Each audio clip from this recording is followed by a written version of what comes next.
Em 2 de março de 1944, em Camunibalvano, a cerca de 100 km a sudoeste de Nápoles, parou um trem especial, 8017, para reabastecer a água. Depois, ele seguiu lentamente em frente. Era uma noite chuvosa. 2 trens puxavam com dificuldade 45 vagões de carga, com aproximadamente 700 passageiros. Então, no túnel úmido e estreito, o trem 8017 parou novamente, mas os passageiros nem suspeitavam que essa parada seria fatal para eles. Esse terrível incidente aconteceu durante a Segunda Guerra Mundial, por isso os detalhes da morte das pessoas não foram revelados e até hoje estão cheios de imprecisões. No entanto, o caso entrou para a história como uma catástrofe sem descarrilamento. E hoje vamos tentar descobrir o porquê. Mas antes, claro, um café.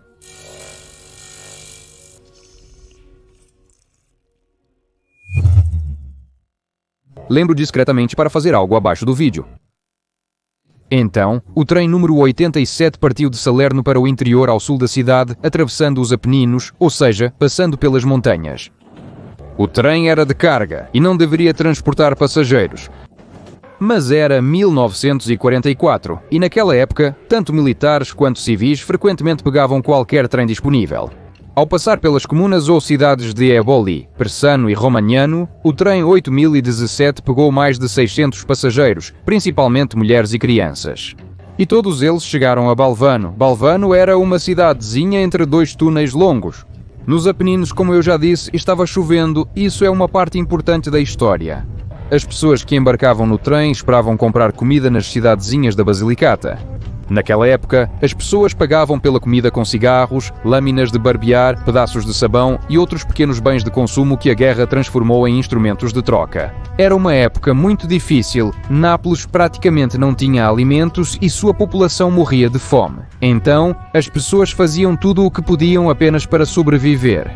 E então, todas essas pessoas estavam em um trem, que começou a subir uma ladeira íngreme para entrar em um túnel. Enquanto as rodas das locomotivas giravam nos trilhos escorregadios, a fumaça das chaminés se espalhava ao redor dos passageiros. O túnel do qual estou falando se chama Armi. Seu comprimento era de 1,9 km. Ele não era apenas íngreme, mas também sinuoso, e tinha o formato de uma letra com uma inclinação de 1,3 graus. Naturalmente, o túnel foi construído há muito tempo, então os trens já o usaram muitas vezes. Acho que o trem 8017 não é exceção. Essa composição tinha um total de 47 vagões, sendo que apenas 20 carregavam madeira para reconstruir as pontes destruídas pela guerra. Os demais eram vagões de carga abertos ou simples plataformas, puxando cerca de 520 toneladas. Era um trem muito longo, por isso estava equipado com uma poderosa locomotiva elétrica, que na estação de Salerno foi substituída por 2 locomotivas a vapor na frente do trem. Isso era necessário para que o trem pudesse superar o trecho após a estação de Battipaglia. Mas, apesar disso, o trem ainda estava muito sobrecarregado. As pessoas se apertavam umas contra as outras para aproveitar o espaço limitado e chegar até onde pudessem conseguir comida para suas famílias. A sobrecarga do trem e os trilhos úmidos levaram à perda de aderência, fazendo com que o trem ficasse cada vez mais lento, até parar a cerca de 500 metros da saída do túnel. Por volta das 2 da madrugada, o foguista adicionou carvão para recuperar a potência, mas o trem não se movia. E então começou o pior de tudo. Em determinado momento, o maquinista locomotiva tentou engatar a marcha a ré para sair do túnel, mas perdeu a consciência antes de conseguir. Além disso, ele não conseguia se comunicar com o maquinista do outro locomotiva, que por sua vez tentava avançar, pois as locomotivas foram fabricadas em países diferentes e tinham controles diferentes. Os motores continuaram funcionando por mais 30 minutos, e a maioria dos vagões, exceto alguns dos últimos, permaneceu dentro do túnel. E ainda havia fumaça do trem anterior dentro desse túnel. Muitas pessoas que estavam nos vagões abertos e nas plataformas dormiam e não suspeitavam que simplesmente paravam de respirar enquanto dormiam. Mas havia aqueles que estavam acordados, eles começaram a sentir um sono forte e fraqueza. Alguns deles pensaram que era cansaço, ao qual podiam se entregar, mas houve quem percebesse que algo estava errado. Saíam dos vagões, tentando escapar do túnel, mas a fraqueza os alcançava no percurso. As pessoas desmaiavam, sem nem ter chance de recobrar a consciência, e morriam deitadas nos trilhos do trem. Simultaneamente, por volta das 2 da manhã, o 87 aguardava a partida.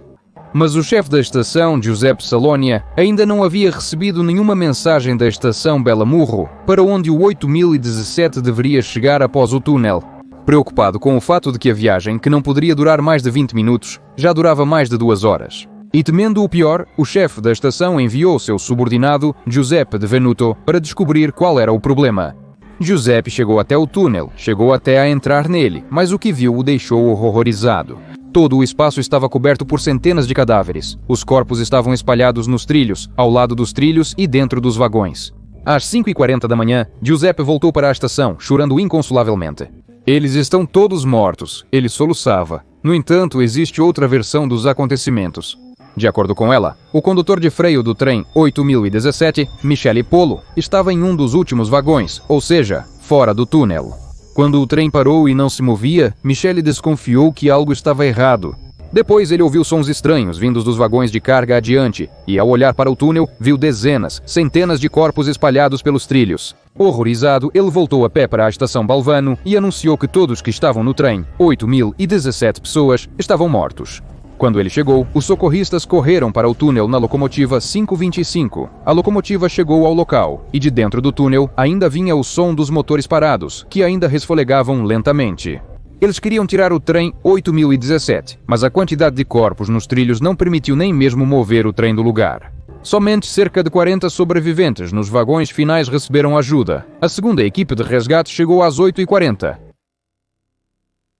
Os socorristas encontraram centenas de corpos espalhados por toda parte no túnel, nas laterais, dentro do vagão do trem e até a meio quilômetro da entrada. Algumas pessoas morreram enquanto dormiam ou com um cigarro na mão, sem suspeitar do perigo. Outras caíram tentando se salvar.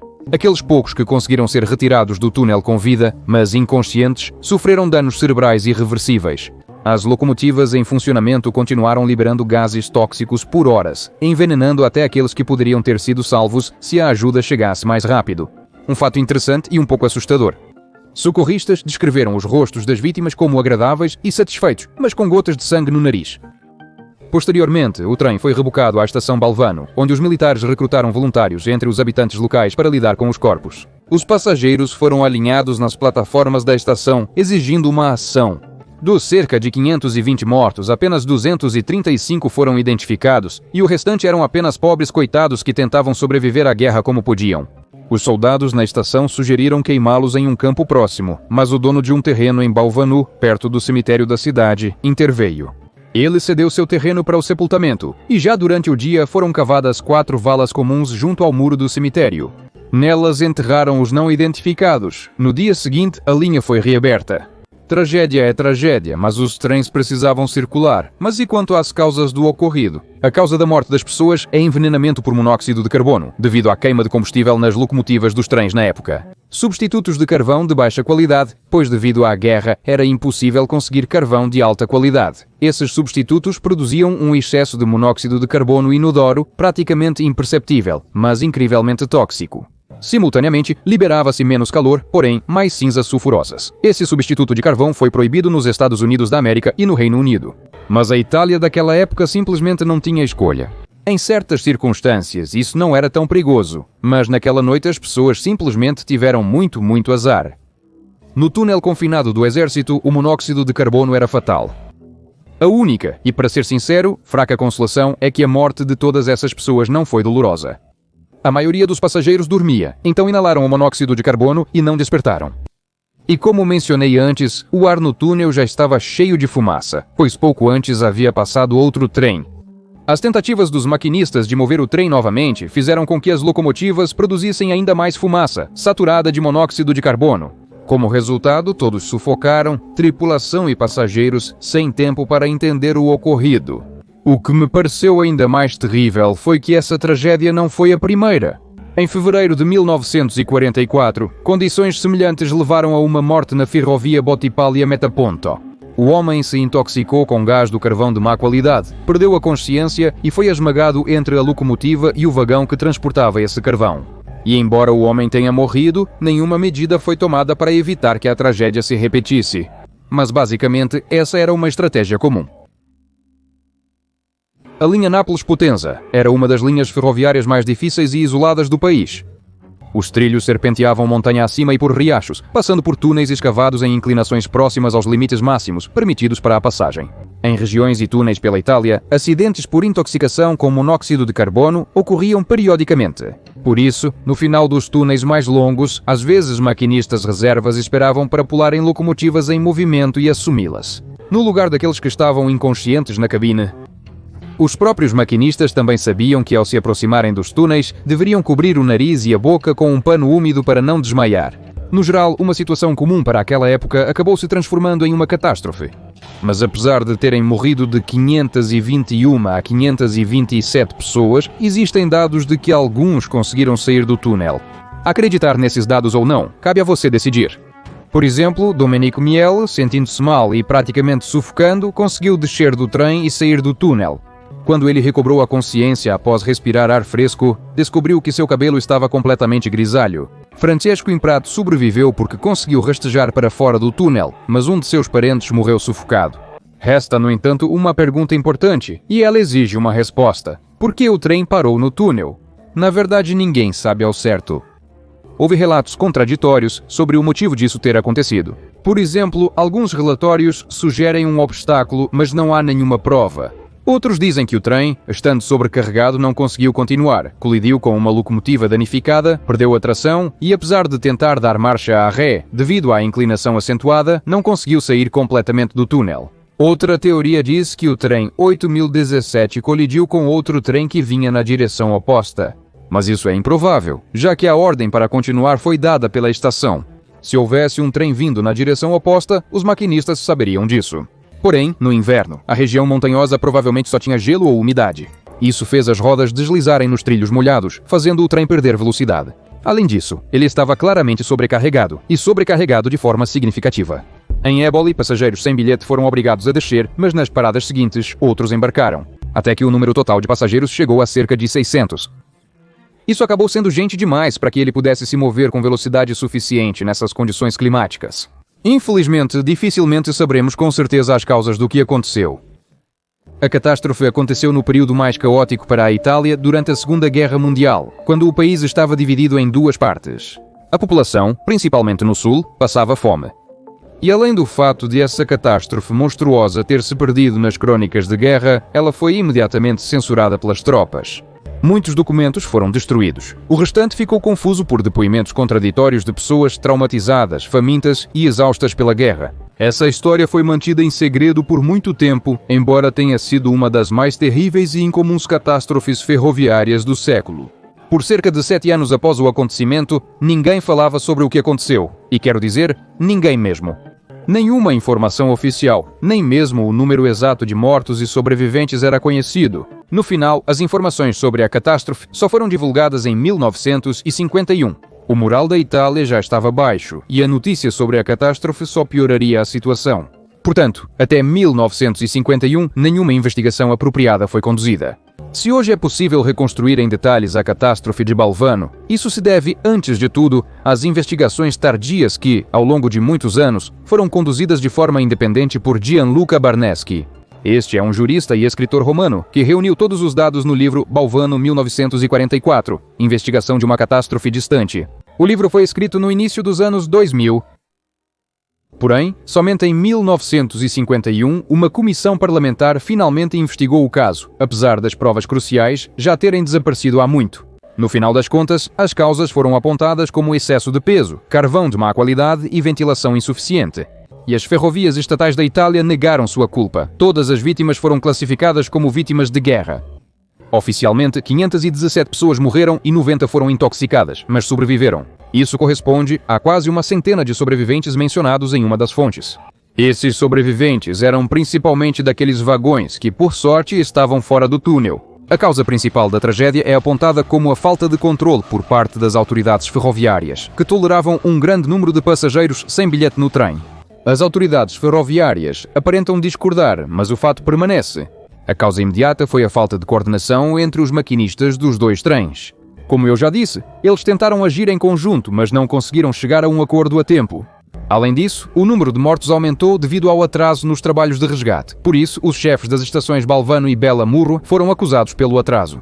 Parece que eles não tomaram nenhuma atitude quando o trem não chegou na hora certa, mas é importante lembrar que era tempo de guerra. Em meio à confusão, o tráfego ferroviário frequentemente era irregular e os trens podiam atrasar bastante. Frequentemente levava-se mais de 2 horas para percorrer os 7 quilómetros de montanha entre duas estações. Por isso, a falta de preocupação dos chefes de estação parecia até compreensível. Mas as acusações não pararam por aí, porque tanto a equipe do trem quanto os funcionários das estações ao longo do trajeto também foram responsabilizados pela tragédia, pois permitiram que um trem tão pesado continuasse viagem, mesmo sabendo que os motores não eram suficientemente potentes. Contudo, todas as ordens sobre a circulação do trem vinham diretamente dos militares, então os ferroviários não podiam pará-lo nem alterar sua composição. Ele estava transportando madeira para reconstruir as pontes, lembra? Era uma composição relevante, e os civis não tinham autoridade para interferir. A falta de um sistema eficiente de exaustão de fumaça também contribuiu para a tragédia. Ao abrir a fornalha, os gases voltavam para a cabine, intoxicando a equipe e prejudicando o controle do processo. Isso poderia levar a uma queda repentina da pressão na caldeira, reduzindo significativamente a capacidade de tração sem um controle rigoroso do fornecimento de combustível. Isso, por sua vez, levava à parada do trem na subida, e foi exatamente isso que aconteceu. E você se lembra que eu disse que 2 locomotivas participaram do desastre? No início, o trem era puxado por uma locomotiva a vapor austríaca, à qual depois foi acoplada uma locomotiva italiana mais potente. Ambas as locomotivas foram colocadas na frente do trem, e isso estava errado. Naquela época, ferroviários recomendavam colocar uma locomotiva na frente e outra na traseira do trem, se houvesse duas, para evitar acúmulo de gases tóxicos nos túneis. Por que isso não foi feito? Infelizmente, não há resposta. Após a investigação de 1951, os parentes das vítimas entraram com 300 ações judiciais, exigindo indenização de mais de 1 bilhão de liras. Isso equivale a 1.600.000 dólares americanos. Isso equivale a 1.600.000 dólares americanos. Porém, a companhia ferroviária estatal negou responsabilidade, alegando que as pessoas não deveriam ter embarcado no trem, pois não era destinado a passageiros. Contudo, para evitar críticas, o Ministério das Finanças acabou pagando às famílias de todas as vítimas identificadas a mesma indenização dada às vítimas de guerra. Na verdade, isso aconteceu mais de 15 anos após a tragédia. E mesmo com todas as tentativas de explicação, os parentes ainda não sabem ao certo como realmente aconteceram aqueles terríveis acontecimentos. Como tudo começou? Alguém deu uma ordem errada, ou a interpretou de forma equivocada, ou aconteceu algo sobre o qual ainda não se fala. Ninguém pode dar respostas confiáveis, e a catástrofe continua sendo um mistério. Mas, após a trágica morte de 500 pessoas na linha, mudanças começaram a ocorrer, como o estabelecimento de um limite de 350 toneladas. Para trens especialmente pesados que exigiam 2 locomotivas, passou-se a utilizar uma combinação de uma locomotiva a diesel americana e uma a vapor italiana, em vez de 2 motores a vapor. Na saída sul do túnel, foi instalado um posto permanente de guarda do exército, que só permitia a entrada dos trens na galeria depois que os gases de escape dos trens anteriores fossem dissipados. O posto de guarda permaneceu no local até 1959, quando locomotivas a vapor foram proibidas na linha. E as restrições de peso foram abolidas em 1994, quando a linha foi eletrificada. Deixa um like triste aí. Até logo.